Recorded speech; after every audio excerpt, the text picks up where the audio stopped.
Are we okay on this? Faham tak? Bila saya kata satu ayat je, Allah terus ingatkan kita tentang berpegang kepada Al-Quran dan Sunnah. Jelas tak ni?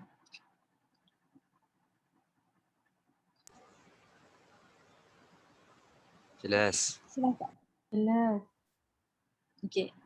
So, even when you don't explain the whole thing, now you understood because you have got the knowledge already. So with this just one ayah, you know it carries a very big responsibility now. Because behind Ar-Rahman, Allah is reminding us about the Quran to be in fitrah, to function, to make sure that the Quran functions and to become, to execute the concept of gratitude to Allah. So there's a lot under Ar-Rahman alone. And we know we can only be in the Rahim of Allah when we actually execute and make sure that the Quran functions by using our pendengaran, penglihatan dan hati. Yeah? By using our ears, our eyes and also our hearts. Okay, so this is a summary of the whole of the Quran actually, and in just one ayah. So be reminded again on Al-Fatihah, the message behind Al-Fatihah, the big message is behind the words Rabb, Malik and Al-Ma'bud. And in the end, it carries the meaning of the aim of the Quran itself, which is Dinul Islam, for us to be able to create Madinah. Yeah? So for this, any question on this? Do you remember of what we have learned last week? Ada soalan tak on this? I'm actually recalling what you have learned last week. Do you remember what we have learned last week? Ingat tak ni? Ingat, madam. Ada tak ni? Ingat? Okay, ada tak yang tak faham? Maybe after our class, you start thinking about it and you have a question, you can ask now before I proceed to the next level.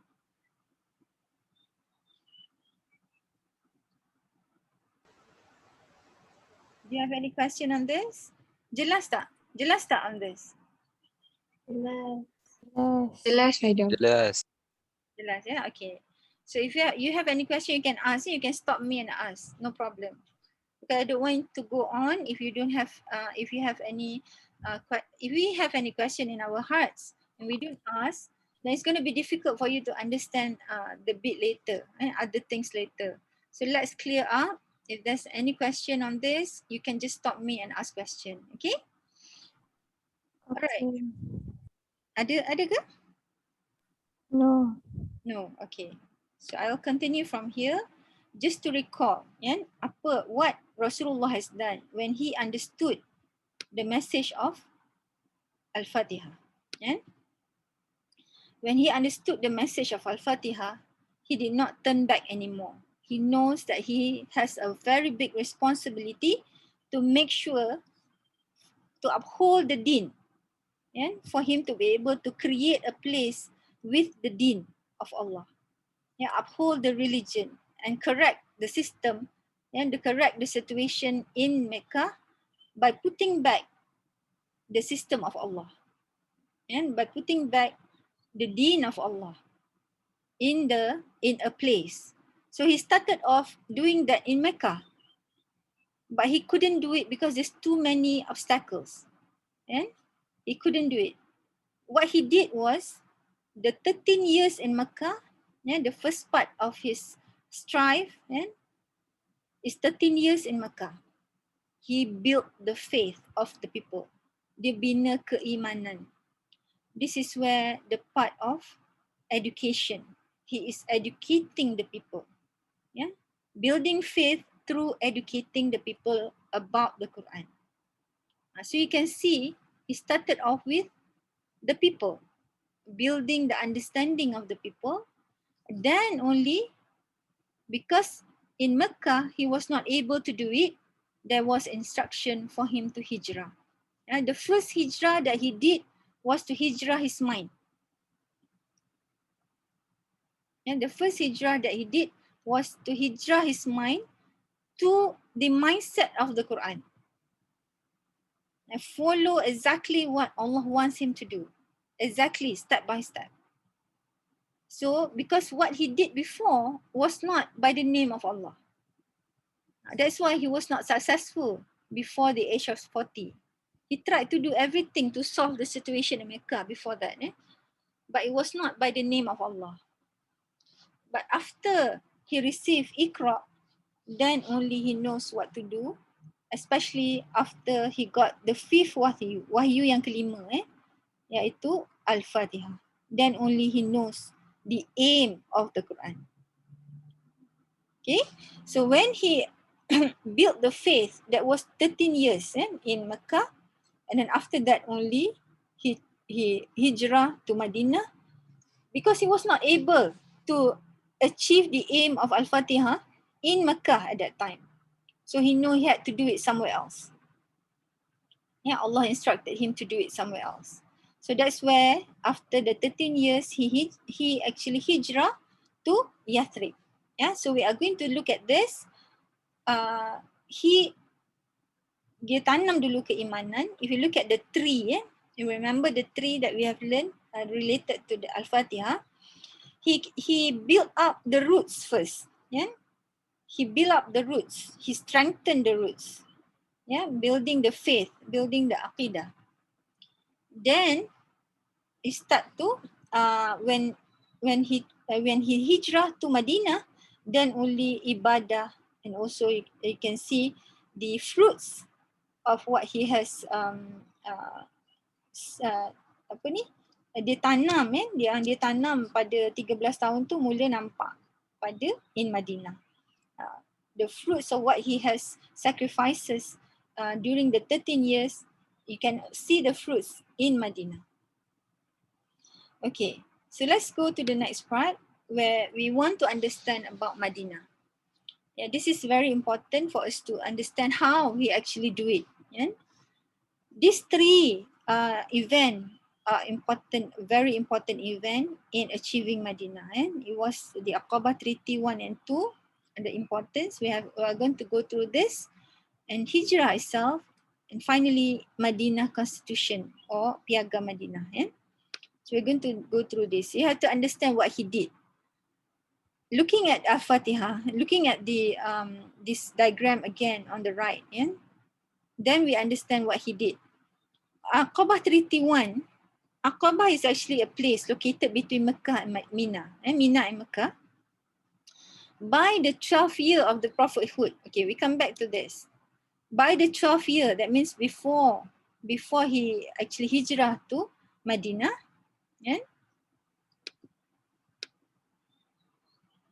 12 people of Yathrib, at that time 12 people from Yathrib, Aus, comprises of people from Aus, 2 people from Aus and 10 people from Khazraj, came to Nabi Muhammad during Hajj, and they swore that they would not associate. So dia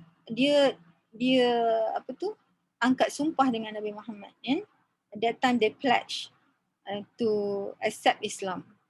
So they swore that they would not associate anybody with God, they will not steal or engage themselves in adultery or kill their own children. As you know, at that time, when they got their daughters, they would kill their own children. Or they will not accuse one another, and they will obey the Holy Prophet in performing good deeds. This was the first Aqabah Treaty, perjanjian Aqabah yang pertama.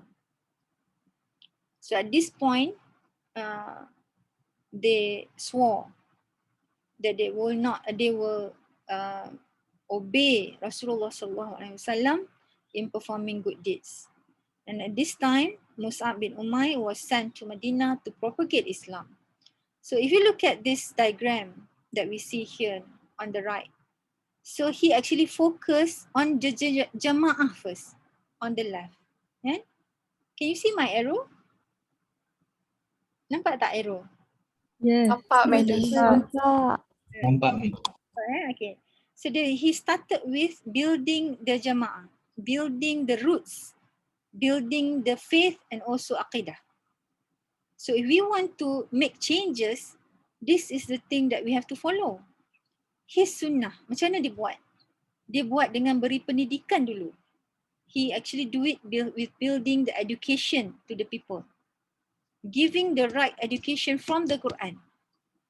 So he started off with that. Then, let's go. Then you can see next is Adar and then only Al-Akam. And we'll go to the next one. In the Aqabah, there's another Aqabah too. In the 13th year, this Aqabah, bila dia bersumpah, meaning dia betul-betul beriman kepada Rasulullah. When they actually swore, they swore their belief, their faith to Rasulullah. This is about Aqidah. So Aqabah Treaty is a proof of Aqidah. That's why it's so important for them to do this, because Rasulullah knows that these are the people that will support him. These are the people that will sacrifice for Islam. Because they pledge and they swore.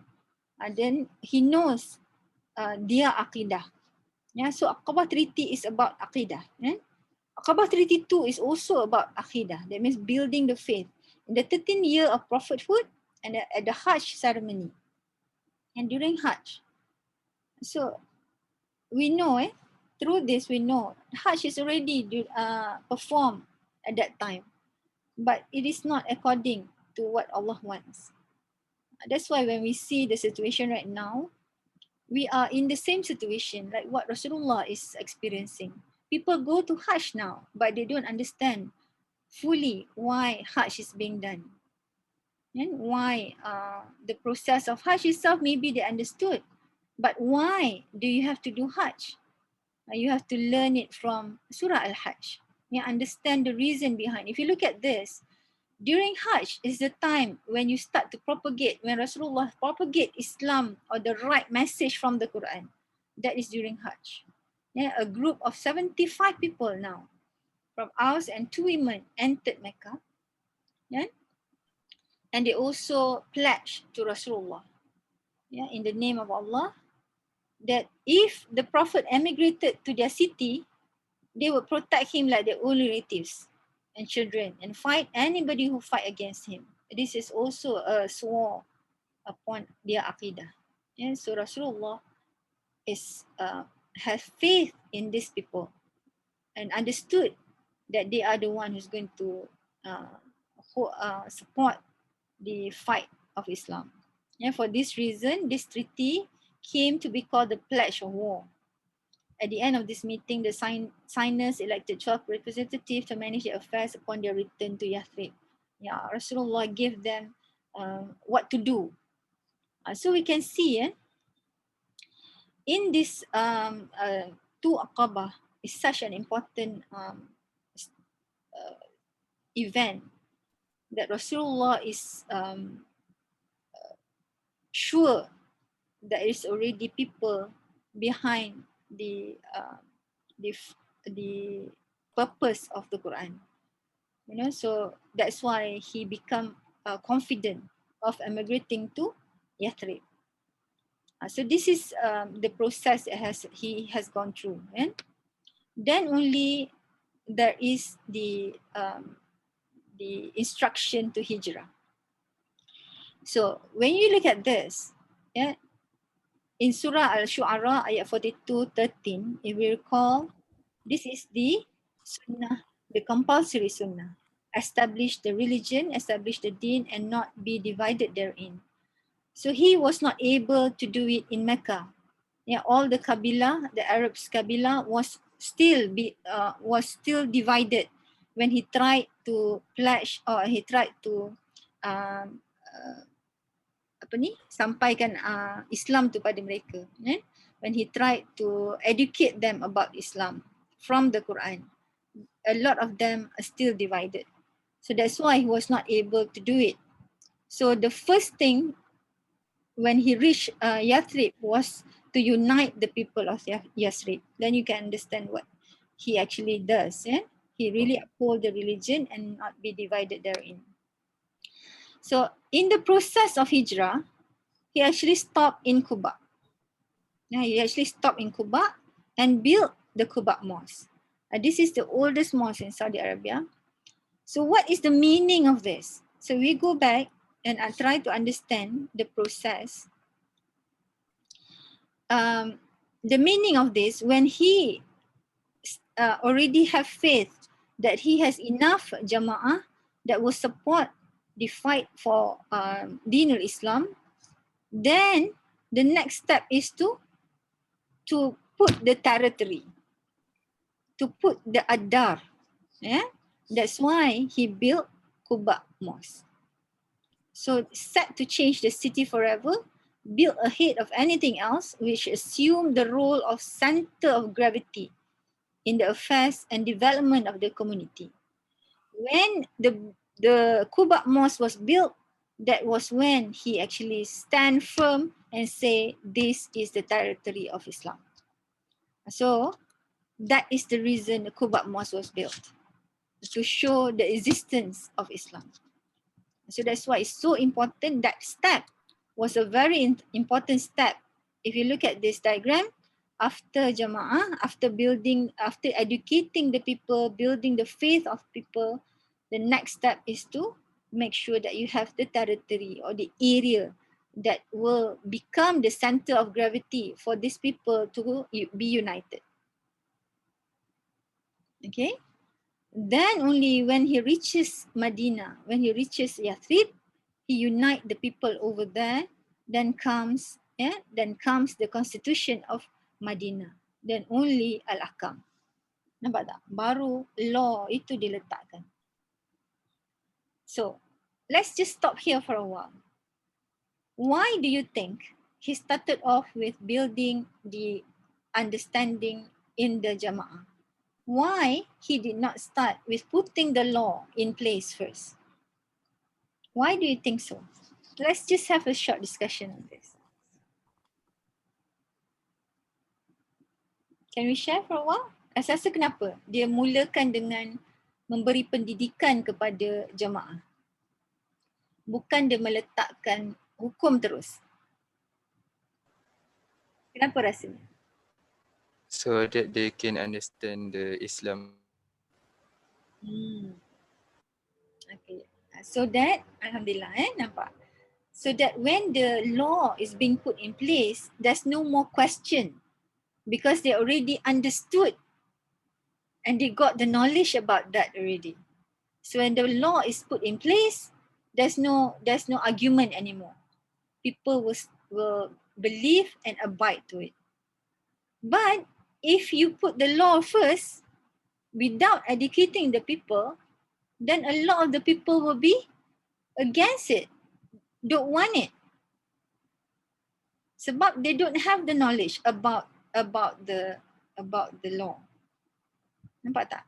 So steps ni adalah step yang sangat penting. That's why we cannot put the law first. Yeah? Then only we try to educate the people. It will be against the sunnah. So this is a very big sunnah ataupun perbuatan yang Rasulullah buat yang kita kena perhatikan. In other words, yeah, for us to be able to say help another person to change, to make sure that they abide the law of Allah. Say you want them to pray, and you have a friend, you want them to pray, to abide to the law of Allah. And what do you have to do first? Do you just keep asking him to pray, or do you educate him first? Educate him first. You give them the education first.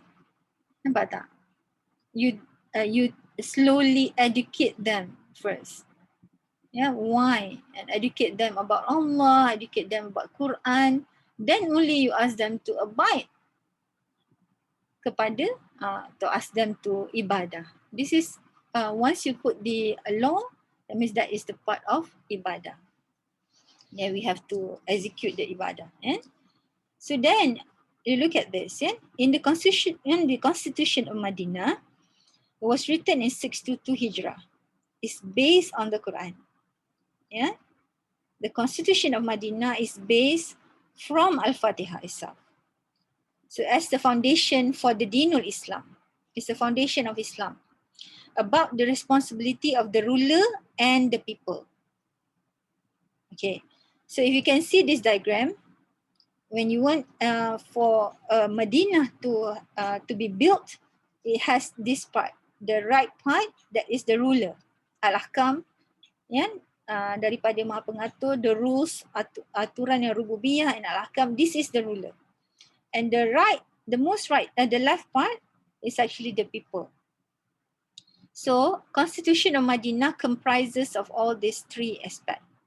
Yeah, 23 article of the Muslim and their responsibilities, yeah, the Jama'ah, and also 24 article about the non-Muslim and their responsibility towards Madinah.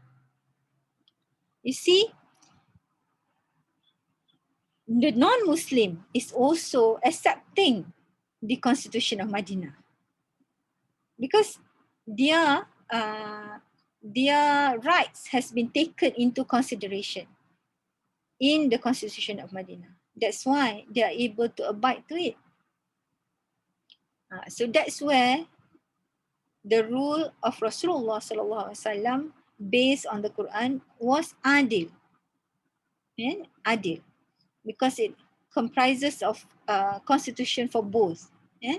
And this is the first constitution in the world. Yeah? Okay. So let's look at this more thoroughly. Yeah? Then you will understand what is in the Constitution of Madinah. So I hope all of you will print out the Constitution of Madinah and try to have a look at it, and you will see it comprises of the aspect of law, and it comprises the aspect of economy, defense and politics, yeah, in the Constitution of Madinah, and also the aspect of social. So the aspect of law is related to the right part of Al-Fatiha, Rob. And the aspect of economy, defense and politics is related to Al-Malik, the aspect of the Adar, tempat. And the last part is Al-Ma'bud, and Al-Jama'ah. This is the social aspect. So that's why we can see the Constitution of Madinah was built upon Al-Fatiha, based on Al-Fatiha. And so from here, then we can see what is this, the name of Madinah itself. The name was changed gradually from the word Yathrib to Madinah to represent a city for a total submission to God. So you can see Madinah is not just a name, but the meaning behind it is so important, because behind it is the deen. It's a total submission to Allah. So the word Yathrib, and this is just bawah connotation which is improper and offensive. In Arabic, it means disapproval or ill, unfriendly feeling. So now we can see why the name is so important. When you want to put a name in certain things or certain people or even your children, the name carries a very big meaning, because it will become the hope of the place, and it will become what we hope of a place or a person. So Madinah is actually a city of total submission to Allah. Dana means to obey, to submit, to owe allegiance to. The word deen means system. So that means a place that is not with a system before this, now with the deen of Allah being put in place, that means there is a new system that is already there. The system is actually the system from Allah subhanahu wa ta'ala. So that's why Islam is the way of life. It's actually the system of our life. When we say system, that means it's well arranged. There is a proper system when we go out, when we wake up in the morning until when we sleep. There is 5 prayers per day, There are things that we have to do in between. So it's a proper systematic life if we actually follow the Quran. So you look at this, Madinah signify the principles that man is the vicegerent on earth. Adalah khalifah di muka bumi Allah. Madinah is to signify this and has not been created except to abide by and absolutely submit the will of Allah on the universe. This is aligned to Surah 51 ayat 56. Ya, wa ma khalaqtul jinna wal insa illa liya'budun. Tujuan dia tak ada lain, adalah untuk mengabdikan diri kepada Allah. Ya, absolute submit to the will of Allah Subhanahu wa ta'ala. So that is what Madinah signify of. And in Surah An-Nisa ayat 80, Bismillahirrahmanirrahim, barang siapa yang mentaati Rasul itu, sesungguhnya ia telah mentaati Allah. Dan barang siapa yang berpaling dari ketaatan itu, maka kami tidak mengutuskanmu untuk menjadi pemelihara bagi mereka. So you can see in this ayah, Allah says he obeys the messenger, which obeys Allah. But those who turn away from this, we have not sent you over them as a guardian. That means Rasulullah is not responsibility on those people who actually turn away from this. So this by building Madinah is actually a huge statement. So if we look at this diagram again, building Madinah is actually Adar. Building Madinah is actually Adar. Then the Constitution Madinah is Al-Ahkam. Okay. So from here you can see in Surah An-Nisa Allah mentioned, "Oh, who you believe, obey Allah and obey the messenger and those in authority among you. And if you have disagree over anything, refer it back to Allah." When you say refer it back to Allah, meaning come back to the Quran and the messenger, which is As-Sunnah. If you should believe in Allah and the last day. So today we are given the picture of the last day. From ayat 22, kan? Daripada ayat 22, ayat 2, Allah actually explain about the last day. If we believe in Allah in the last day, that is the best way and the best in results. Okay? So we can see here, kita kena mentaati ulul amri di antara kita. Kalau ada dispute, kembalikan kepada Allah. That means kembalikan kepada Al-Quran. Kembalikan kepada sunnah. So what we are learning now today is actually sunnah Rasulullah to establish the deen and not be divided therein. This is the compulsory sunnah that we are learning. And all his sunnah, the compulsory sunnah is referring back to the Quran, the instruction in the Quran. So ultimate authority actually rests in Allah. So we got to remember that. Though we have the authority among us, but the ultimate authority is actually rests in Allah. Prophet of Allah derive their authority from him. So Islam makes no sharp division between sacred and secular affairs. So you can see here, the aspect of law, the aspect of economy, defense, politics, and social is within Islam, within the deen of Islam, within the system of Islam. There's no division. It expects the government to imbue with righteousness. So likewise, Islam expects Muslims to respect the authority with such government. For otherwise, there can be no order or discipline. If we do not respect, there will be no order or discipline. So this is so important. If we understand this, we know that we have to abide while the government, while the authority is still giving the righteous way and following the Quran, then we are abide to follow them. This is an instruction from Allah. Jadi wajib. So for example, the situation that we're in right now, the COVID situation, this is an instruction for the safety of people. That's why we have to follow SOP. So if we understand this, though the instruction given is actually coming from the authority, As long as it's aligned with the Quran, then we are supposed to oblige to it, to abide to it based on this ayah, so that there will be discipline. If not, there will be no order. Now this situation is going to be worse situation. If there is no order and there is no discipline, we will not achieve Islam. Tak akan boleh mencapai kesejahteraan. Because Islam means peace. So without order and without discipline, we will not be able to achieve peace. Okay. Are we okay so far?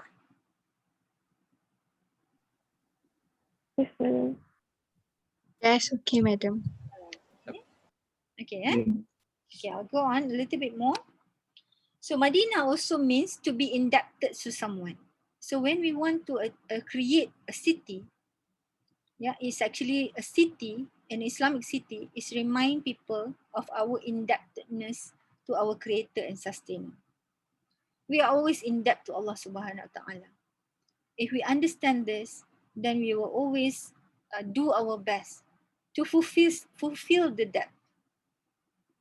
So the nature of debt is so total that man seeing everything around him, in him, from him, is actually what the creator owns.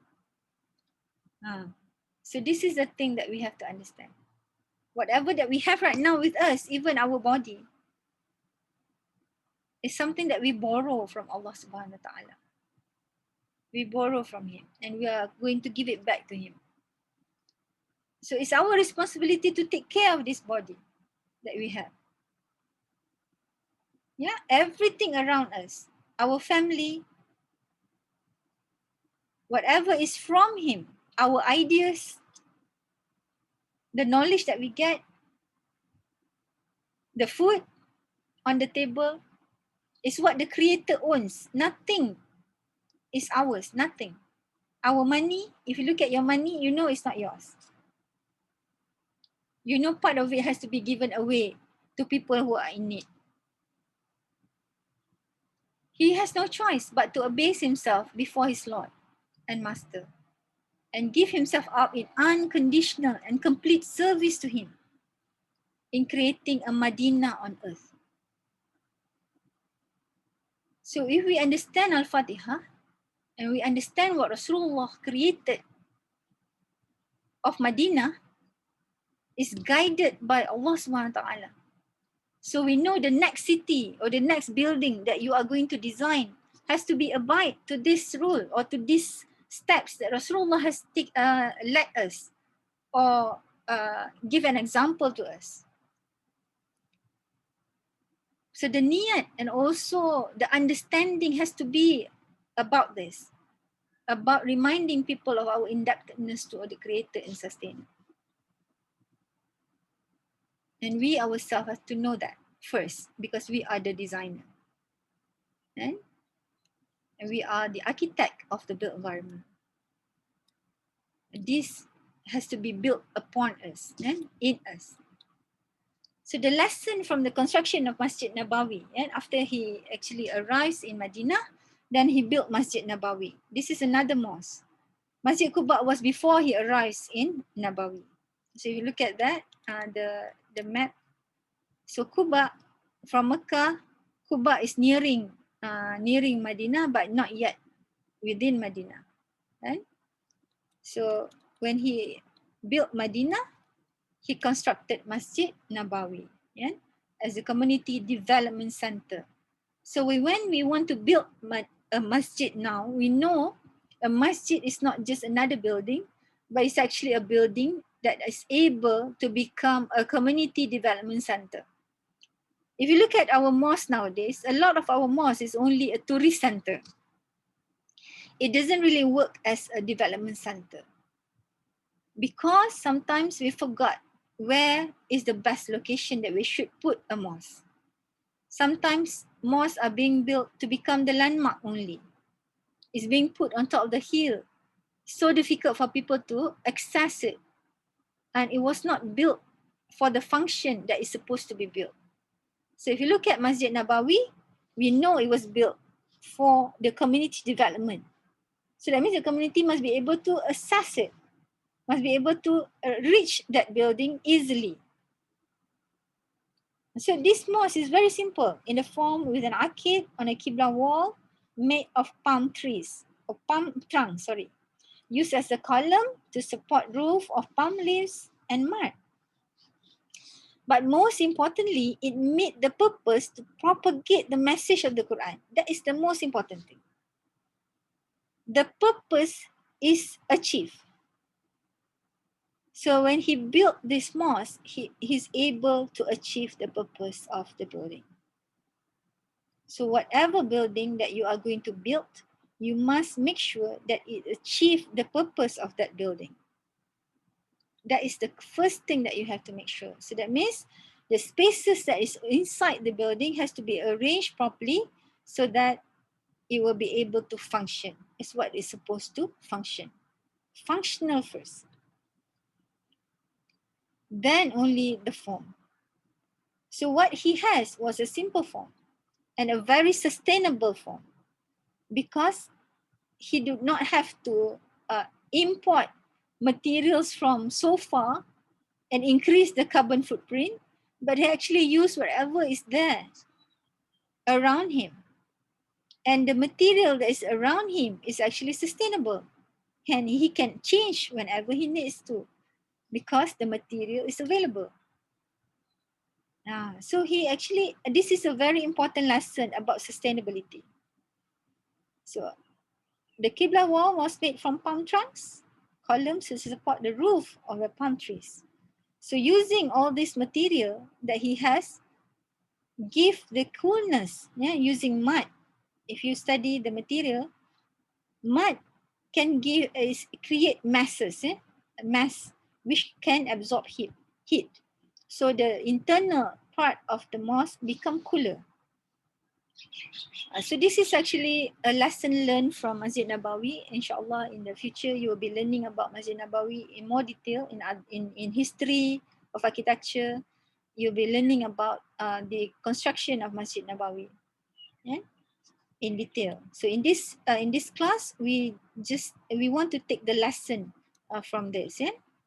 So the main message from the experience is, just like any other activity of craft, the architecture that we built is actually a vehicle. So you got to remember that it's actually a tool for accomplishing the mission of the Quran. So you got to remember this. Everything that you created, all the crafts that you produce, is to accomplish the mission of Al-Fatiha, the only mission of every created man, which is Madinah. So when we're able to establish the religion and not be divided therein. So this is so very important for us to understand. So all the production that we have is to achieve this, is to achieve the mission of the Quran. Okay. Are we okay so far?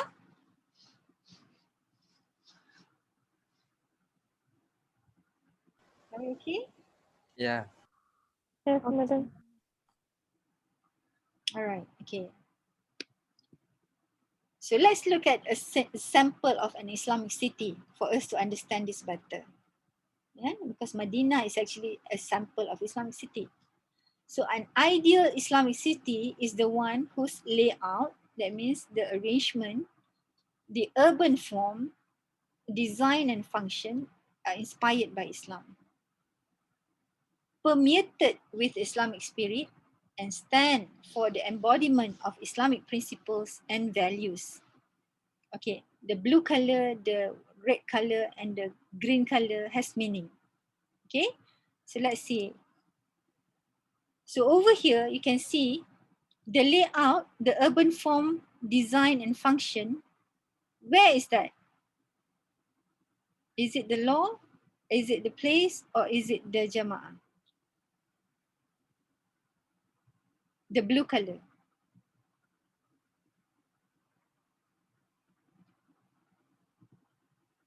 Layout, urban design, and function. Where is that? The place, madam. Yes, very good. It's the place. Yeah. So the Islamic spirit and also the Islamic principles, where is that? The law. The law, very good. The values is with the people, yeah? So we can see here, an Islamic city, the Medina is actually a sample of this Islamic city because the layout, the urban form architecture is part of this urban form. It's inspired by Islam. When I say inspired by Islam, meaning inspired by the Quran. Because Islam, the source of Islam is actually the Quran and Sunnah.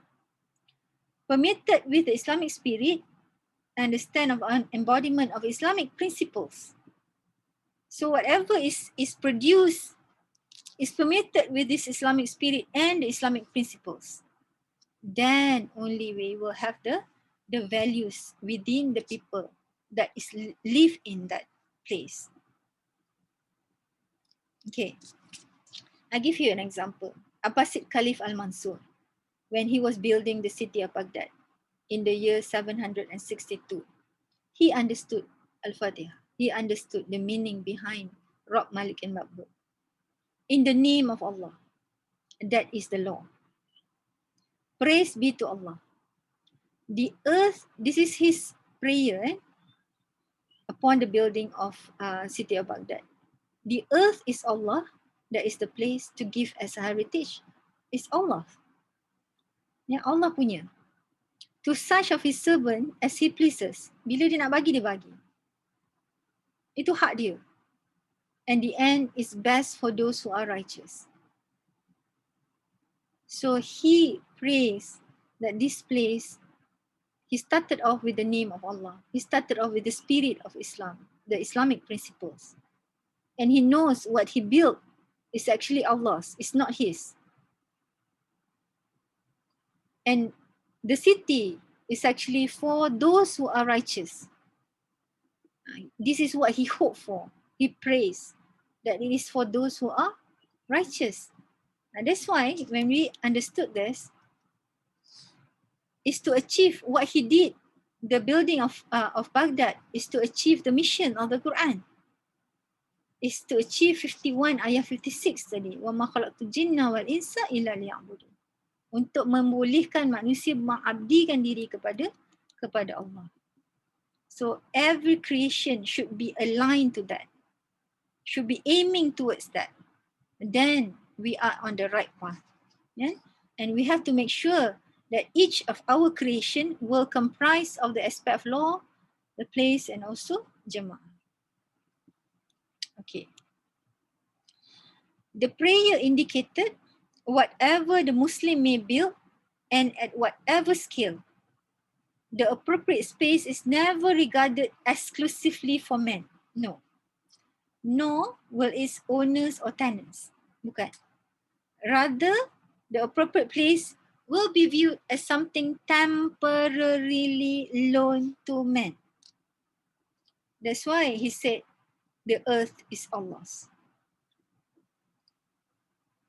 So that means the city that he built is not his.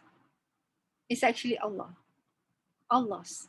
So as soon as he go back to his creator, nobody but he alone will be held accountable for what he did to the loan.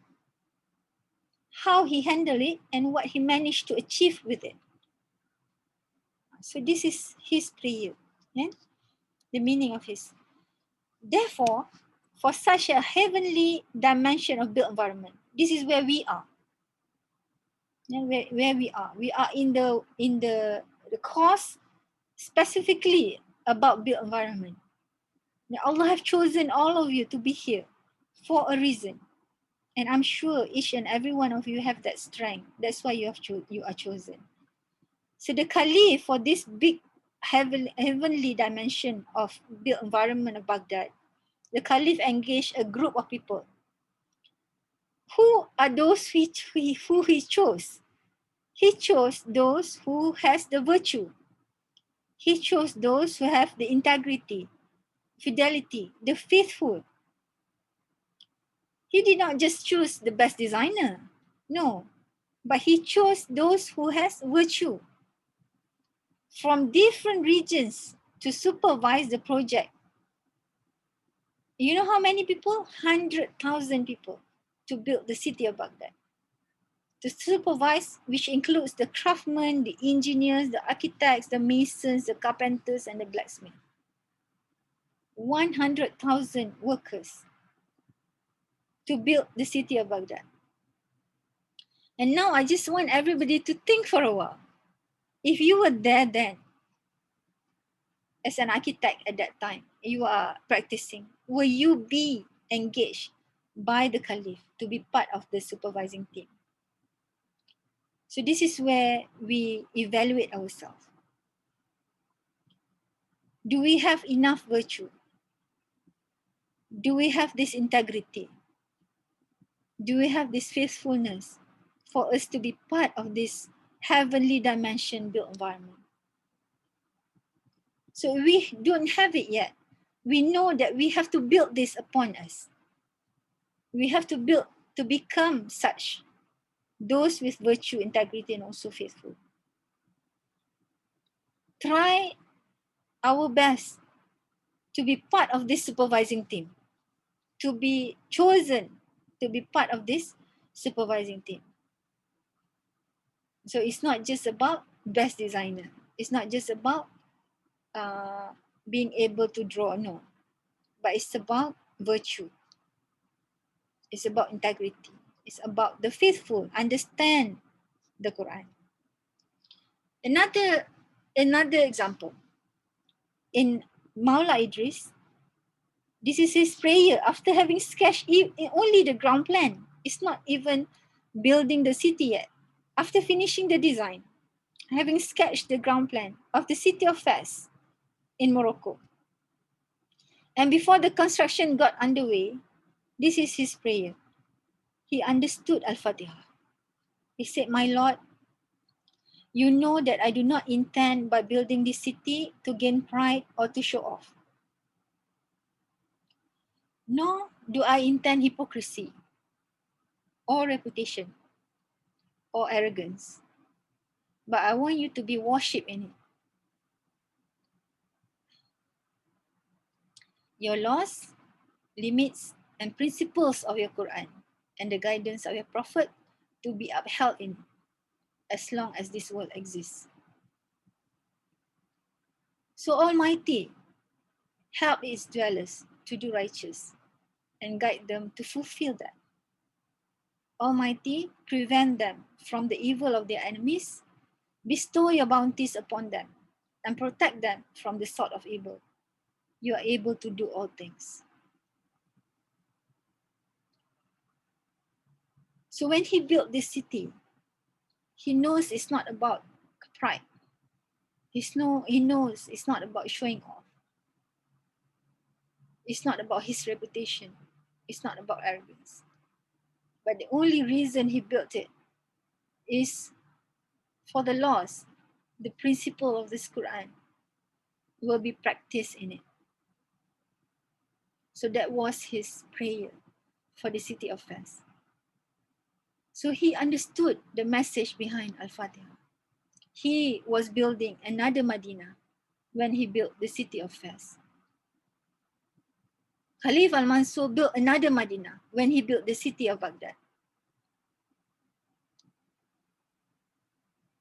So when we understand this, and Allah has chosen each and every one of you to be part of this built environment and can be contributing, is going through a training to be part of contributing towards the built environment. How grateful should we be that Allah have now chosen us to be part of this? So it's actually a very big mission, because the city or the building that we built will be able to change the behavior of people in it if we built it rightfully. Yeah? Okay. Are we okay? Are we clear so far? Yeah. Madam. Okay. Yang lain okay tak? Okay, madam. Madam. Okay. Okay. So I just want you to bring everyone. Now let's be grounded what we have here in Malaysia. So I'm happy to inform that we have this total planning and development guideline. But sad to inform that it's not fully people do not fully using this total planning and development guideline, but it's a very good guideline for us to refer to now once we understand this. Al-Fatiha. So the objective of a total planning and development guideline is actually to create balance between physical and human development in terms of spiritual and noble universal values for the sustainable progress of the country. That was the reason this total planning and development guideline was built for Malaysia. So for your information, the intention of the report is to guide as a guideline on physical development, and also to assist the local authorities, developers, state authorities, and also people like us, architects, guide for preparation of development plans and other planning guidelines. So I just want to share with you how related it is sebenarnya what we have here and what they have in the total planning and development guideline. So as we know just now, Constitution of Madinah consists of law, economic, defense, politics, and social. In the total planning and development guideline, there are the aspect of man and creator, man and environment, and also man and man in that concept. So man and creator, we can actually link it to the law of Allah. Man and environment is the aspect of economy, defense, and politics. Man and man is actually aspect of social. So this is the concept that's already in the total planning and development guideline. So as for now, I just want to introduce you this. Inshallah, I will open up another lecture after this just to explain about the total planning and development guideline for us to understand this better. So each actually in the total planning and development guideline, it comprises of several sectors. The urban center, the housing, industry, how we are going to plan all this. So even in the assignment that you have divided yourself into, so you'll be choosing your project from here. The one that you are going to evaluate, one group will be looking at the urban center, another group will be looking at housing, another group will be looking at industry, open spaces, places of worship, transportation, social facilities, infrastructure, and environment. So each group will be taking one. So you can choose among yourself which one you are going to do for your assignment. So this is, we are going to evaluate whether the development that's already there, built in our surrounding is according to Al-Fatiha or not. So this is what we are going to do in the assignment. So okay, I'm going to stop here for a while just to do some discussion with you on what we have learned so far. Are we okay so far on what have you got this morning? Clear tak? Panjang sikit. Are we okay? Apa yang jelas tak apa yang disampaikan? Are you clear on what have been explained on the aspect of Madinah first?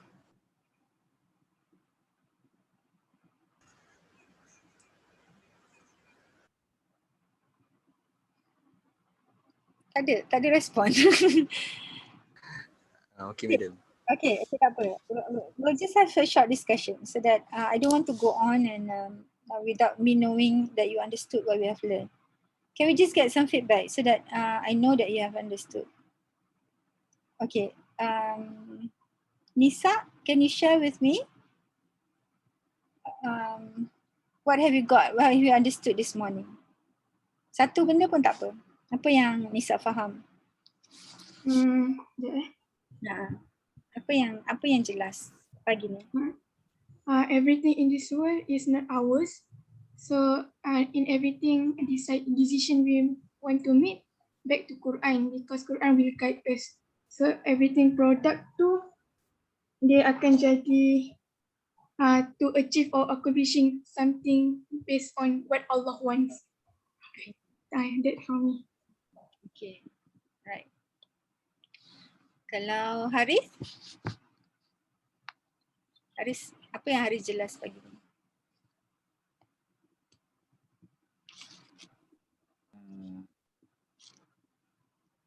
Jelas mengenai apa tu, kenapa perlunya apa mencipta macam Rasulullah membuat jemaah itu sendiri, kemudian meneruskannya kepada tempat dan terusnya kepada undang-undang. Kenapa perlukan step by step tersebut? Maksudnya kita perlu buat step by step lah. Maksudnya daripada Rasulullah buat sendiri jemaah untuk terus kepada undang-undang. Dan kenapa kita tak buat undang-undang dulu baru kepada jemaah? Dan seterusnya macam Nisa cakap tadi, setiap apa yang kita buat, badan kita sendiri, makanan yang kita makan hari-hari, itu semua bukan milik kita, itu semua milik Allah. Okay, alhamdulillah. Kalau Hanan?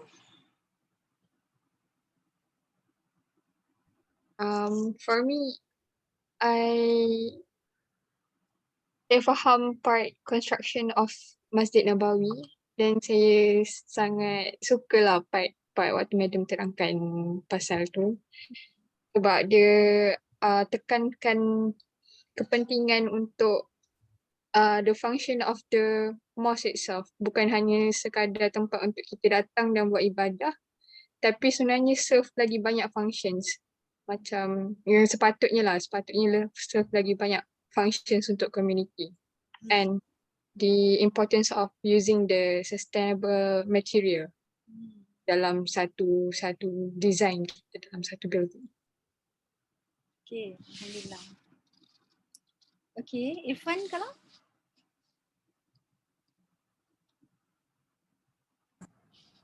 Kalau saya faham, saya terangkan sikit part Abang Syed Khalifah Al-Mansur bila dia faham Al-Fatihah dan dia apply dalam dia punya construction dan cara pemilihan orang yang nak libatkan dalam construction tu pun mestilah have virtue, integrity and faithful to build the bukan sekadar kita pandai design je, tetapi keseluruhan dalam diri lah, macam tu. Alhamdulillah. Yeah. So that's why it's so important for us to build the holisticness in ourselves. It's not just about drawing. Okay, Hidayati? Yes, Madam. Apa yang Hidayati jelas pagi ni? Apa yang saya jelas hari ni, dalam apa je benda yang kita buat dekat atas muka bumi ni mesti berpandukan agama Allah. Contoh macam kalau kita belajar architecture, bila kita nak design something, mesti design benda tu yang bagi manfaat kepada agama, lepas tu tak menyalahilah hukum-hukum yang Allah dah tetapkan, macam tu. Okay, alhamdulillah. Kalau Faiza?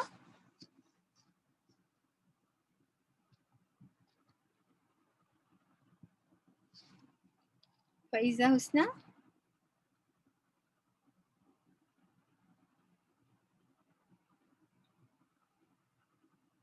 Faiza tak ada? Kalau Akila?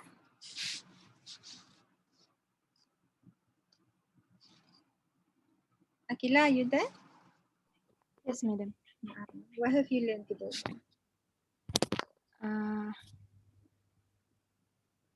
Kalau saya teringat yang pasal Nabi educate rakyat dulu sebelum Nabi establish hukum hakam lah, sebab bila Nabi educate dulu jemaah about faith, so jemaah tak ada question lah sebab they understood the faith and they understood the law that is being established. Yeah, that's a very important step dalam creating Madinah. Anything else you want to add? Lepas tu, kalau macam apa yang paling penting, macam mana cara Nabi bina Madinah lah kan. Macam mana Nabi kaitkan Madinah tu dengan ekonomi, defense, politik, social and law, semuanya macam berkait lah dengan ajaran Al-Quran dan sunnah Rasulullah tu sendiri, komposit sunnah. Okay. Thank you, Rachel. Faizal, it's okay. Kalau tak boleh, tak apa. Maybe you can write something in the chat and just share with us what you have got. Ikhwan? Okay. Apa Yes, madam. Apa yang Ikhwan jelas pagi ni? Saya jelas tentang asas pembinaan Madinah itu sendiri, di mana Nabi membuat perjanjian Aqabah 1 dan 2. Daripada asas perjanjian inilah Madinah tu dapat berkembang sampai boleh dianggap boleh kita anggap yang Madinah ni adalah the whole world. Daripada asas yang kecil Nabi buat, iaitu perjanjian Aqabah pertama, iaitu supaya penduduk Yathrib ataupun penduduk Madinah ni tak menyekutukan Allah, melaksanakan perintah Allah, menyukai apa yang Allah larang. So benda-benda ni, benda asas ni dibawa pula ke bai'ah Aqabah yang kedua, di mana Aqabah kedua ni fokus kepada akidah orang tu sendiri. So pertama sekali kalau kita nak meyakinkan orang tu ataupun berdakwah ni, kita kena fokus kepada kepercayaan dulu ataupun ilmu. Kalau kita tak ada ilmu, kita tak boleh nak percaya benda tu. Macam yang Madam cakap sebelum ni, kalau kita tak ada ilmu nak bawa kereta, kita tak boleh nak bawa kereta. Macam tu jugalah apa yang saya nampak Rasulullah cuba buat dekat dalam asas pembinaan Madinah melalui perjanjian Aqabah tadi. Yeah? So very important. For example, if you are among of you involved with the society, so for you to be able to make changes in one society, it has to start with education. Yeah. So okay, Alhamdulillah. Balkis, can you share with us what have you got this morning? For me, nak cakap pasal Islamic City tu. Kalau Islamic City tu, as we can see from the layout, the urban form design and also the function mesti based on Islam. And apa yang inspired by Islam mesti based on Quran, sebab Quran is like kata-kata Allah. So semua daripada Quran, and also the Islamic spirit dengan Islamic principles and also the values come from the place and law and jemaah and based from the pokok. And also apa pun yang kita bina dekat dunia ni semua milik Allah dan semuanya temporarily loan to man. That's all from me. Thank you. Okay, thank you Balkis. Izzah? Izzah? Dengar tak Madam? Dengar. Okey, daripada hari ni apa yang terkesan pada saya yang pasal awal tu, yang pasal perjanjian Aqabah juga, di mana Rasulullah nak membina Madinah tu, dia kasih jemaah, dia fokus kepada jemaah dulu. Dia kasih faham jemaah apa yang perlu, dia bina faith yang jemaah dia, baru dia tubuhkan hukum hakam. Sebab kalau kita tubuhkan hukum hakam dulu, dia macam kita dah ditetapkan, dah perlu untuk ikut hukum hakam tu. Jadi sebelum dia menetapkan hukum hakam tu, dia ajar dulu, dia bagi understanding, dia bagi faith dekat jemaah dia dulu, supaya dia orang faham apa hukum hakam tu, apa kaitan hukum hakam tu kepada dia orang. Okay, Alhamdulillah. Okay, very good. Aisyah?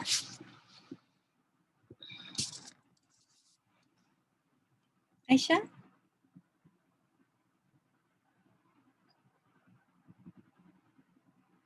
Aisyah Nabila? Tak ada. Alia? Yes, Madam. Can you share with us what have you got this morning? Okay. Kalau macam masa Nabi berhijrah tu, kan dia ada buat masjid kan. Jadi dekat situ, daripada masjid tu, yang dia boleh mengumpulkan jemaah dan melalui situ, teritori, ada teritori. Lepas tu, dia boleh, dari situ juga, undang-undang pun ada. So, based on tu, jemaah pun boleh ikut undang-undang tu. Lepas tu dalam perjanjian tu pun bukan je orang Islam yang bersetuju, orang yang bukan Islam pun bersetuju juga, sebab benda tu dah masing-masing dah bersetuju dengan undang-undang tu. Macam tu. Itulah. Dah faham kan sebenarnya. Okay, thank you Elia. Heba, can you share with us what you have got today? Yes, madam. First, there are multiple points, one of which is how the Prophet started conveying his message, starting from Jama'ah instead of law, so that people are familiar with the basics first, because hukum is quite broad term, like hukum, as you've mentioned the example of explaining to someone about the prayer, like you don't tell a person to just go and pray without telling them what prayer is all about. So this is how you teach people, how you convey the message, is by explaining the roots first. And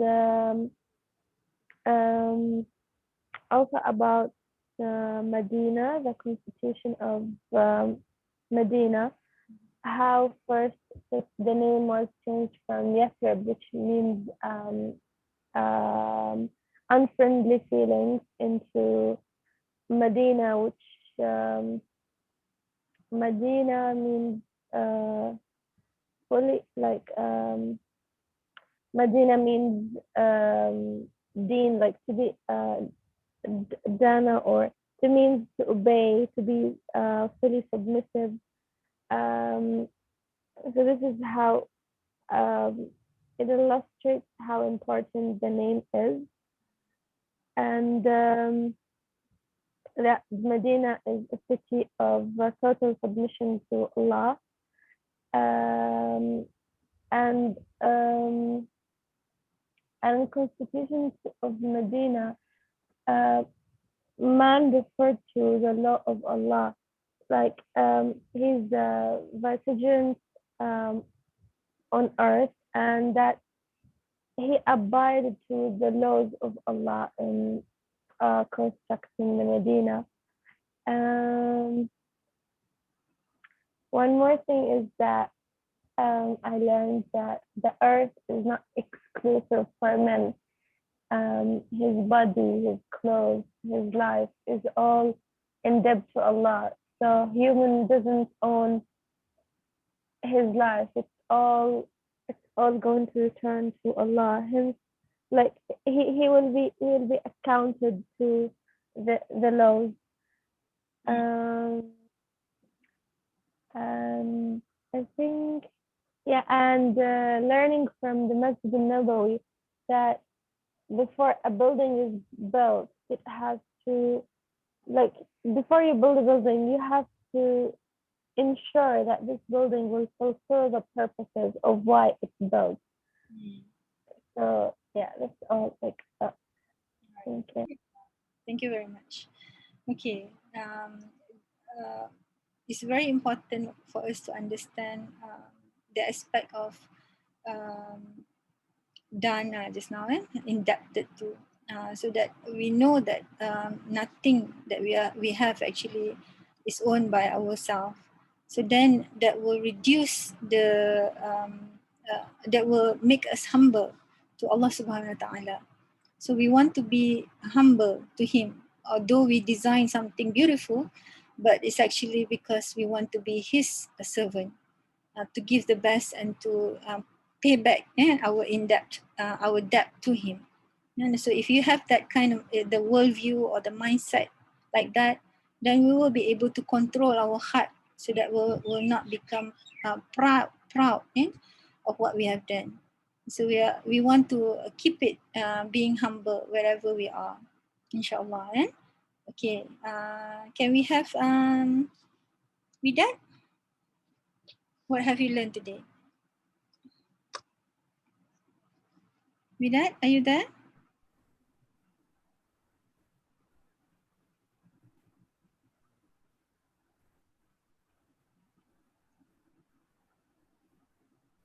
Widat? Mic tak okey ke?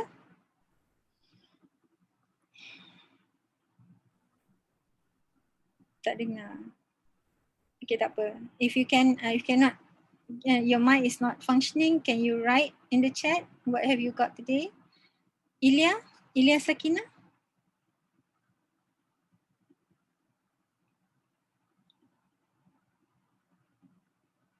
Ilya?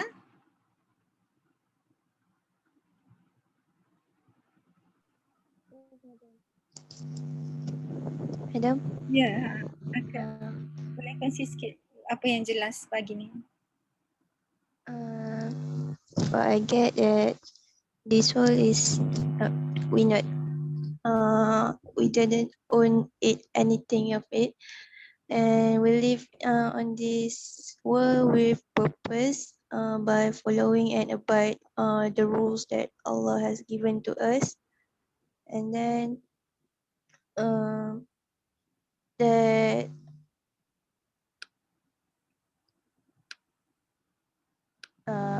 I getting blur. That's all. That's all. Susah nak explain in English. You can say it in Malay if you want. Apa tu ni, dekat dalam dunia ni macam madam cakap, kita sebelum kita nak ajar, sebelum kita nak suruh orang ikut Islam, rule Islam, kita kena ajar dia dulu. Tu ke? Saya tak tahu saya dapat apa. Kena semak balik apa yang dapat so that you understand what you have learned today. It's related to Al-Fatihah sebenarnya. Okay, alright. Nanti check balik. Okay, Dawa? Dawa?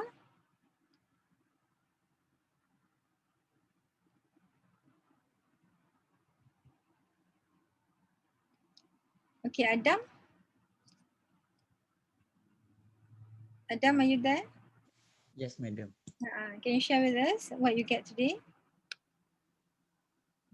Bahasa Melayu boleh kan? Boleh. Kuat sikit, Adam. Okay. Dengar ke? Okay. Hari ni kan kita belajar undang-undang zaman Rasulullah dulu. Iaitu Perjanjian Aqabah 1, 2. Lepas tu dengan Piagam Madinah. Lepas tu daripada Piagam Madinah tu kita dapat tengok bahawa undang-undang ni dia ikut apa yang dinyatakan dalam Al-Quran, iaitu adil. Sebab tu orang Muslim dengan non-Muslim boleh terima perjanjian tu dengan baik. Betul. Dan juga dapatlah terbina satu Madinah tu, dan bila kita bina sesuatu, kita kena tahu bahawa yang benda tu adalah bukan milik kita. Maknanya semua ni kita loan to human. Dia diberikan oleh Allah kepada manusia. Dan lepas kita design sesuatu tu, janganlah kita sombong, arrogant dengan apa yang kita buat tu. Itulah apa yang saya dapat hari ni. Okay, alhamdulillah. Kalau Afifah, Wan Afifah, what have you got today?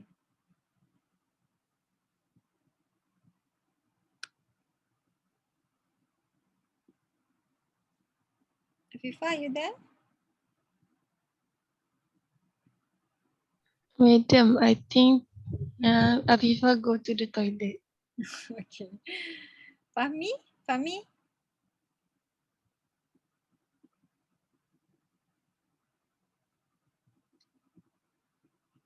Fahmi? Pergi toilet juga? Fahmi, are you there?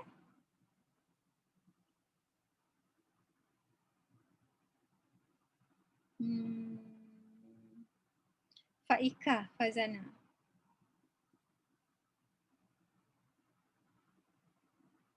Faika, Fazana. Ya, Madam. Boleh kongsi sikit? Apa yang saya faham tentang kepentingan kita nak meet purpose dalam kita buat satu benda tu, maksudnya macam tak ada guna kita buat sesuatu yang extraordinary ke yang lebih gah ke, tapi the main purpose tu kita tak capai pun. And the main purpose is to propagate the message of the Al-Quran lah kan, untuk sebarkan Al-Quran.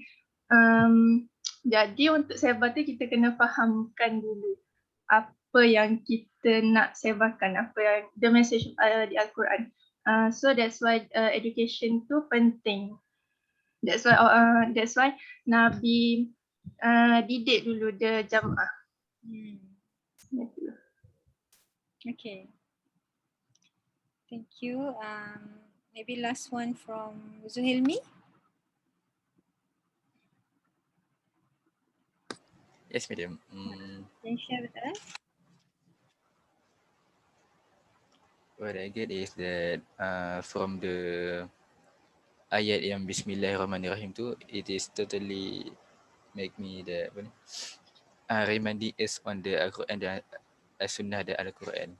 And also I amazed how from the Abbasid Caliph Al-Mansur, the way he built the city of Baghdad by just always started with Bismillah and referring to the Al-Quran, and yeah, always we based on the Quran when he want to build the city.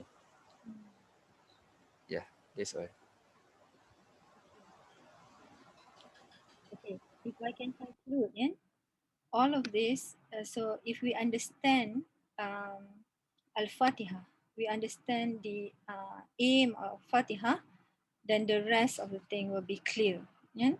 That means we always make sure that we understand the aspect of Jama'ah, we understand that we have to fulfill the aspect of Adar, and also we have to respond to the rules of Allah Subhanahu Wa Taala. So by having these three, if you are even designing a small wakaf, a small structure, you must make sure that it has the function for the three. That you have considered about the Jama'ah that is going to use that place, how is the building being responding to the environment, and whether it's abiding to the law of Allah or not. So that is a simple example of how Al-Fatiha can be achieved. So that is what we can do because we are in the field of the environment. But even in your daily life, so make sure that we take care of these three aspects. And we take care of our relationship with other human beings. We take care of our role and function towards the environment itself. And how are we supposed to abide to the law that is being put for us? So this is our daily life. So it even applies in our studies. It also applies in our, so as long as you understand Al-Fatiha, every day is about applying Al-Fatiha. Every day is about making sure that we contribute towards achieving Madinah. So if you have that attitude, if you remind yourself of the trees all the time, pokok, cerita pokok, because Al-Fatiha is related to the attitude of the tree. So if you remind yourself of being the tree, contributing to the tree, then you are on the right path. So that's why you have to plant a lot of trees around you so that you can be reminded of this. But for the most important thing is try as much as possible to perform Al-Fatihah, not just reading it. Yeah?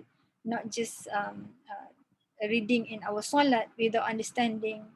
Now with this understanding, you know, when you are standing in front of Allah SWT every day, reading Al-Fatihah in your prayers, you are actually having a very big responsibility to contribute towards the building of Medina.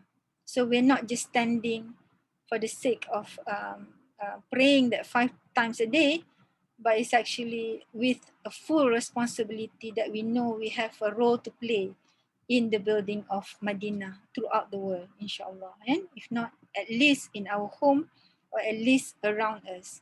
And then with these ripples of people, so you are contributing to that small ripple and other friends are contributing to another ripple, may then it will be a very big ripple to the rest of the community around us, inshallah. Yeah? So, okay, let's see what Faiza has mentioned, and also with that, thank you so much for sharing. And you can read Faiza and also with that share in the chat. Apa yang saya dapat tadi daripada perkongsian ada ilmu di atas hukum, bermaksud sebelum kita meletakkan satu hukum, penting untuk kita mengajar dahulu kepada masyarakat satu ilmu berkaitan hukum tersebut atau seangkatan dengannya agar masyarakat faham kenapa satu hukum itu ditetapkan. Dengan itu lebih mudah untuk masyarakat mematuhi hukum tertentu. Yes, very true. So this is about educating first, then only you put the law in place. And if you start putting the law first, people will argue and people don't want to accept it. So apa yang saya dapat hari ini, kita tak, with that says, kita tak boleh letak terus hukum pada seorang sesuatu, tapi kita memberi penjelasan dahulu tentang sesuatu itu supaya seorang itu faham. Okay, it's the same with what Faiza has mentioned. Bila kita nak namakan seorang haruslah ada maksud pada nama seorang. So the importance of giving a name to a place or to people, it must be very full of meaning, ya. Sebab kita meletakkan harapan padanya, ya, menukar nama Yathrib kepada Madinah, memasukkan kota untuk penyerahan diri sepenuhnya pada Allah untuk umat beribadah di dalamnya. Ya. So the importance of giving a name to a place. So this is also, that's why each and every one of you has a name. So how do you bring that name? Because in the name, there's actually the hope by your parents, but it is also the name that is already being written by Allah Subhanahu Wa Taala, and that's why it crosses your parents' ahead, or ilham given to your parents to name you with that name. So carry your name properly, carry the message behind it properly, and for us to be able to perform our responsibility on this earth, inshallah. So okay, I am going to, because it's only 11:15. So if we go back to just this lecture, the last part of the lecture, sorry.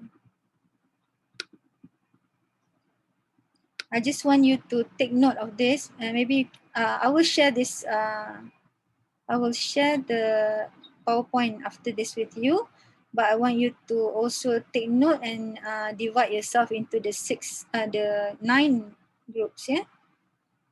Just a moment. Mana dia tadi? Sekejap.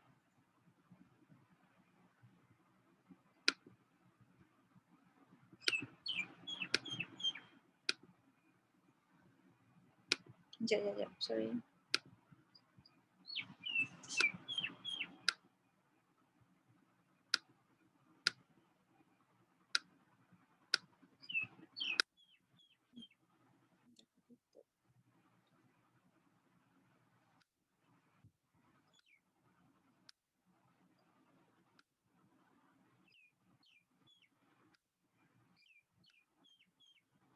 Hari tu Syafiq buat berapa grup ya Syafiq?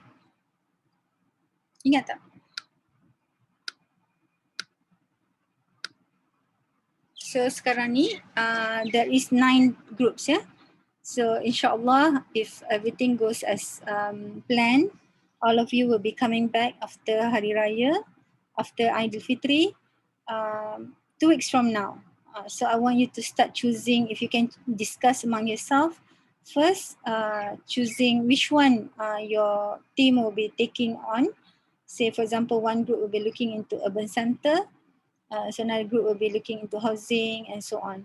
So you can choose and you can share with me first whether it's the right case study or not.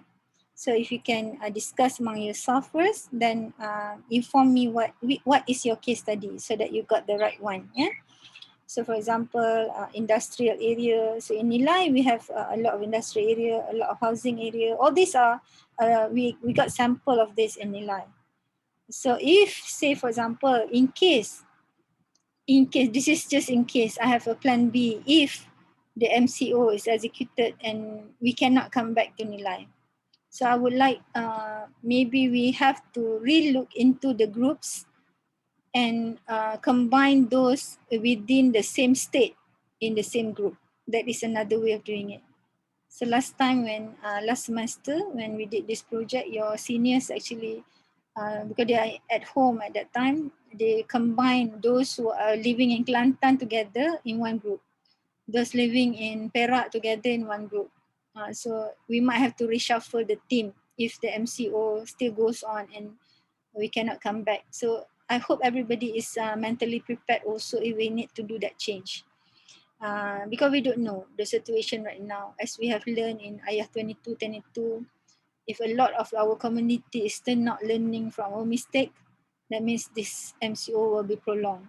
So based on this ayah, we know when we understand and read the situation, sepatutnya kita lebih tenang that we understand what's going on at the moment. And kita akan redha dengan situasi tu, but as long as we abide, make sure that we abide to the SOP. We cannot control others, but we still make sure that we follow our SOP. Yeah. So if we can look into this, first of all, I think if you can choose yourself among yourself, maybe ambil gambar sekejap. Siapa yang nak ambil gambar, dan nanti bahagi among yourself. Okay. Any question on this? I will guide you on what to do in the next lecture, so that you know how to do it. How to do the evaluation. Okay. Madam, Ya, saya.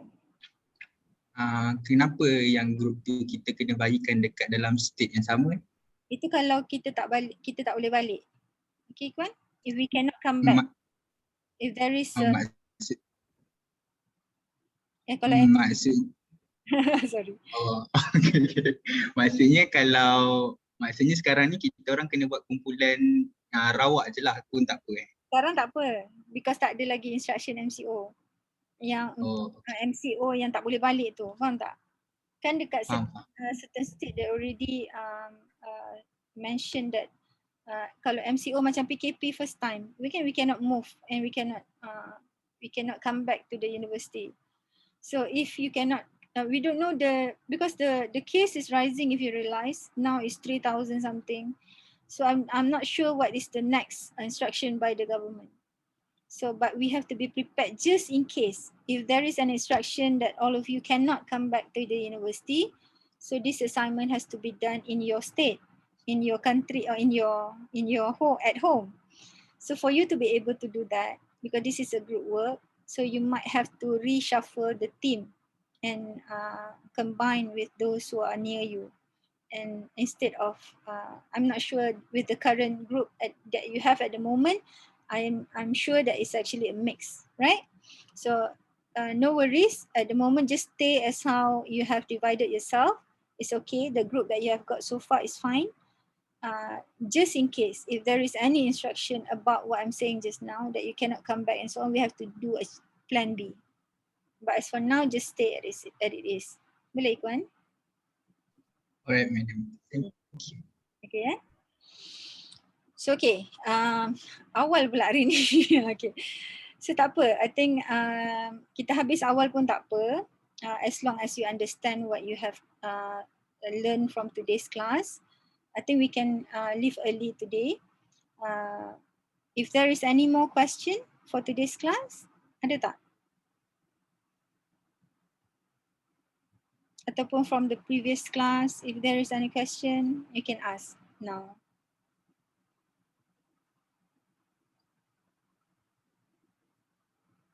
Tak ada? Tak ada, madam. Tak ada okay. So alhamdulillah. So if you are okay, and I think we can leave early today because the important message and important lecture has been delivered, and I can see that you understand from what we have learned today, inshallah. So take the time to have a look at all our previous classes. Use the time to just do a revision so that you are not doing last minute preparation for your quiz later. At least you can go through all the slides that we have done. So take the time to do that. Okay. So I will leave this. We will stop the class early today. But please still give your reflection in the form, the same form that I've given before, using the same form. So okay, with that, thank you everybody for your attention, and take care wherever you are. So selamat Hari Raya Aidilfitri. Maaf Zahir yang batin. Kita tak jumpa ya, minggu depan dah cuti kan? Ya, madam. Ya, madam. Minta maaf Zahir dan batin kalau ada silap dan salah. Please forgive me if there is any wrongdoings or things that I've mentioned or things that I've said is not clear. So you can always ask question again after this. So with that, Assalamualaikum warahmatullahi wabarakatuh. Waalaikumsalam. Thank you, madam. Thank you, madam. Thank you, madam. Salam. Thank you, madam. Thank you, madam. Salam. Thank you, Zahir. madam. Thank you, madam. Selamat Raya, madam. Selamat Hari Raya, Saya madam. batin, madam. Selamat Hari Selamat Raya. Raya, Maaf kalau tak madam. fokus, madam. Selamat Maaf Raya, kalau tak madam. faham, madam. Okay.